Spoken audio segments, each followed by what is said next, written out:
The air tasted of pine and impending adventure.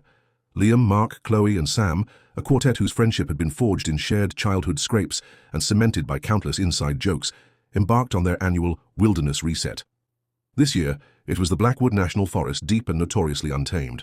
Last one to the old fire warden's cabin buys the first round of celebratory beers. Mark, ever the competitive one, yelled over his shoulder, already bounding ahead.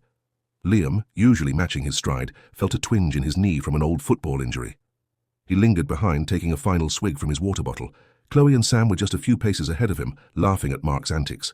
The sun dipped faster than they expected, painting the sky in fiery oranges, before relinquishing it to a swift, encroaching twilight. A thick mist began to roll in, swallowing the familiar shapes of the trees. "Hold up," Liam called out, his voice already sounding thin against the growing silence. "I think we took a wrong turn." Chloe paused, her brow furrowed. "Mark, where are you?" Silence. Panic, cold and sharp, began to prickle. "Mark!" Sam yelled, his voice laced with genuine fear. They fanned out, calling names, their voices growing hoarse. The mist thickened, turning the forest into a disorienting labyrinth. After what felt like an eternity, they found Mark, huddled by a large oak, looking as lost and scared as they felt. "Liam, where's Liam?" Mark's voice was surprisingly calm, but his eyes darted nervously. Their calls for Liam grew desperate. They searched for an hour, maybe 90 minutes, stumbling over roots, yelling until their throats ached. The temperature plummeted. Strange night sounds began to emerge from the depths of the forest. "We have to stop," Chloe finally said, her voice shaking. "It's too dark, we'll get lost too. He probably found his way back to the main trail." It was a lie, and they all knew it. The main trail was miles away, in a direction they hadn't come from. "We can't just leave him," Sam protested, but his voice lacked conviction. He was shivering, his phone dead. Mark, ever the pragmatist or perhaps just the most fearful, nodded. "Chloe's right, staying here is suicide. We'll alert the rangers first thing in the morning." And so, with a heavy, conscience-stricken silence, they turned and walked away, leaving Liam to the unforgiving embrace of the Blackwood. Liam heard their retreating footsteps, faint at first, then gone. He'd stumbled into a hidden ravine, twisting his ankle, and when he finally managed to drag himself out, disoriented and in pain, their voices had already faded. He screamed until his lungs burned, but only the forest responded, mocking him with its rustling leaves and hooting owls. The first night was a blur of terror and a crushing sense of abandonment. He huddled beneath a fallen log, shivering violently, fighting off sleep, lest some unseen predator found him. He thought of Mark, Chloe, Sam, his friends. They wouldn't leave him. They couldn't leave him. But they had. The next 2 days were a brutal test of survival. His ankle swelled to the size of a grapefruit.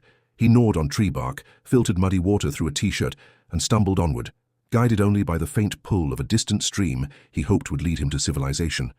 Hunger gnawed at his stomach, but a colder, deeper dread consumed his heart. The realization that they had, indeed, chosen to save themselves over him. The friendship he had cherished felt like a grotesque lie. On the third day, delirious and on the verge of collapse, he stumbled onto a gravel road. Hours later, a lone pickup truck found him, a skeletal figure covered in scratches, bruises, and a thick layer of desperation. His friends were waiting at the hospital, looking pale and distraught. Mark rushed forward, arms outstretched. "Liam, oh my God, we thought you were gone. We told the rangers, they searched for days." Liam looked at his extended hand, then at his face, then at Chloe and Sam hovering nervously behind him. He saw guilt in their eyes, relief, but no genuine anguish, not the kind he had endured. He saw people who had made a calculated decision and were now trying to absolve themselves. "So you left me," Liam said, his voice raw, barely a whisper. His throat was still hoarse from screaming in the wilderness. The words hung in the sterile hospital air, heavy with accusation. Mark's hand dropped. Chloe flinched. Sam stared at his shoes. "We thought it was the only way," Sam mumbled. "It was getting dark, we were scared."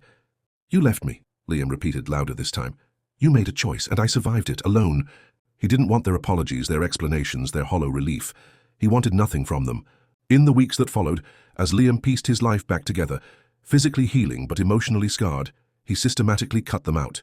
He blocked their numbers, unfriended them on every social media platform, ignored their increasingly desperate texts and voicemails. The friendship was an illusion, a fragile thing that had shattered under pressure.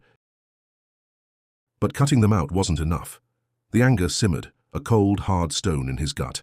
They needed to understand the consequences of their actions. They needed to be held accountable. 6 months after the Blackwood ordeal, Mark, Chloe, and Sam each received a registered letter. Inside, a summons. Liam was suing them for negligence, emotional distress, and endangerment. The legal documents detailed the 3 nights he spent alone in the wilderness, the physical injuries, the deep-seated trauma, the betrayal. The news hit their small town like a bombshell. Friendships unraveled, reputations were tarnished. They hired lawyers who argued about acts of God and unforeseen circumstances, about reasonable fear and limited resources. But Liam's lawyer, cold and efficient, presented the facts. They had abandoned him knowingly in a life-threatening situation. The case dragged on, ugly and public. There was no reconciliation, no heartfelt apologies, only the sterile exchange of legal documents and the scathing cross-examinations. In the end, it was settled out of court, a substantial sum changing hands, a tacit admission of guilt without the public verdict. Liam never spoke to them again. The money helped him build a new life, far from the town that held so many bitter memories. He learned to hike alone, but always with a meticulous map and a satellite phone. He cherished the solitude, the quiet strength he had discovered in the depths of the forest, a strength born of unimaginable betrayal.